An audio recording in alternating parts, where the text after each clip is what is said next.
Bonjour à tous, bienvenue sur Mathessa, ma chaîne de maths pour dédramatiser. Au programme aujourd'hui une leçon très technique pour les élèves de première spécialité, probabilité conditionnelle et diagramme de Venn.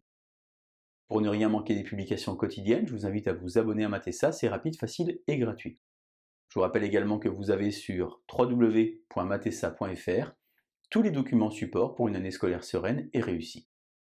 Nous sommes aujourd'hui bien évidemment dans le chapitre de première spécialité qui traite des probabilités conditionnelles. Je vous insère comme d'habitude le lien vers la playlist du chapitre afin que vous puissiez vérifier vos acquis et vos connaissances. Êtes-vous par exemple au clair sur la notion de diagramme de Venn vu en classe de seconde? Connaissez-vous la formule pour les probabilités conditionnelles? On a donc un exercice relativement simple, une situation. Je vous propose comme d'habitude de tenter de résoudre tout seul cet exercice à la maison. Pour cela, rien de plus facile.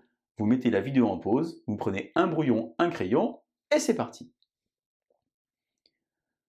Alors on va donc d'abord prendre cet énoncé et traduire les informations. On a interrogé 1200 lycéens sur la moyenne transport, 750 utilisent les transports en commun, 200 utilisent un deux roues et 50 utilisent les deux. Ceci, ça s'appelle un diagramme de Venn. Venn était un mathématicien. Vous avez peut-être appelé ça en seconde un diagramme en patate. Je vous insère le lien vers la vidéo de la classe de seconde si vous avez oublié comment est-ce qu'il fallait faire. Alors qu'est-ce qu'on a ici? Bien, par exemple, on a à l'intersection de C pour commun et de R pour deux roues, 50 personnes utilisent les deux. J'ai donc ici 50 personnes. Attention, j'ai 750 qui utilisent les transports en commun, mais ces 750 comprennent ces 50. Donc tout ceci fait 750, et donc ceci fait 700.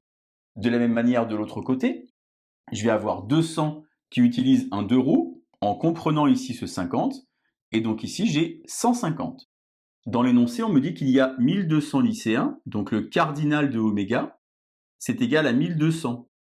Pourquoi cela? Eh bien, j'ai évidemment des élèves qui n'utilisent ni les transports en commun, ni les deux roues, qu'ils sont à l'extérieur, c'est ce qu'on appelle le fameux ni-ni, c'est C bar inter R bar.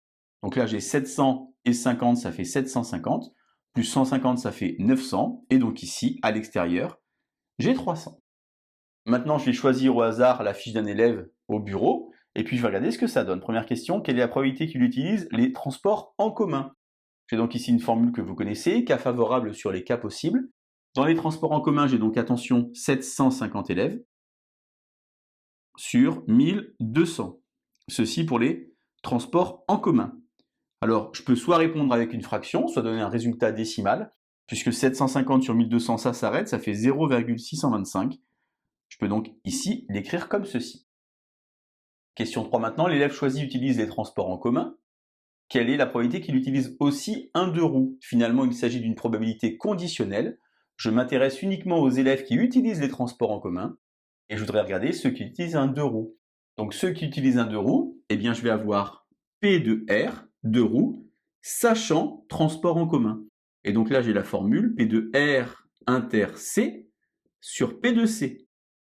Alors je peux utiliser soit comme ceci, avoir des fractions de fractions, soit puisqu'à chaque fois je vais diviser par 1200, eh bien m'affranchir de ce 1200 et regarder les éléments qui sont dans R inter C et les éléments qui sont dans C. R inter C, c'est donc 50, et C, c'est donc, attention encore une fois, non pas 700, mais 750. J'ai donc P de R sachant C, qui vaut 1/15e, puisque je peux diviser, évidemment, puisque 15 fois 50, ça fait 750. Question 4 maintenant, l'élève choisi utilise un deux roues. Quelle est la probabilité qu'il utilise aussi les transports en commun? On va donc le faire dans l'autre sens, non plus R sachant C, mais C sachant R. Formule P de C inter R sur P de R. Je recommence. C inter R, c'est toujours mon 50 que j'ai ici. Et mon P de R, attention, ce n'est pas 150, c'est 150 et 50, c'est-à-dire 200. En d'autres termes, P de C sachant R égale donc 0,25. Pourquoi 25? Car ici j'ai 4 fois 50 qui fait 200. J'ai rajouté une question. Calculer P de R bar inter C bar. Alors ici, il n'y a pas de probabilité conditionnelle, simplement pour faire une petite remarque par rapport à l'exercice. R bar inter C bar, j'ai dit tout à l'heure, c'est ni dans R ni dans C, à l'extérieur. C'est donc finalement 300 sur 1200, et ça fait évidemment 0,25. Vous remarquez ici que j'ai obtenu deux probabilités qui ont la même valeur, mais qui n'ont rien à voir l'une avec l'autre. Voilà donc probabilité conditionnelle et diagramme de Venn. Je vous laisse vous entraîner, et je vous dis à bientôt sur Mathessa. Bonne journée!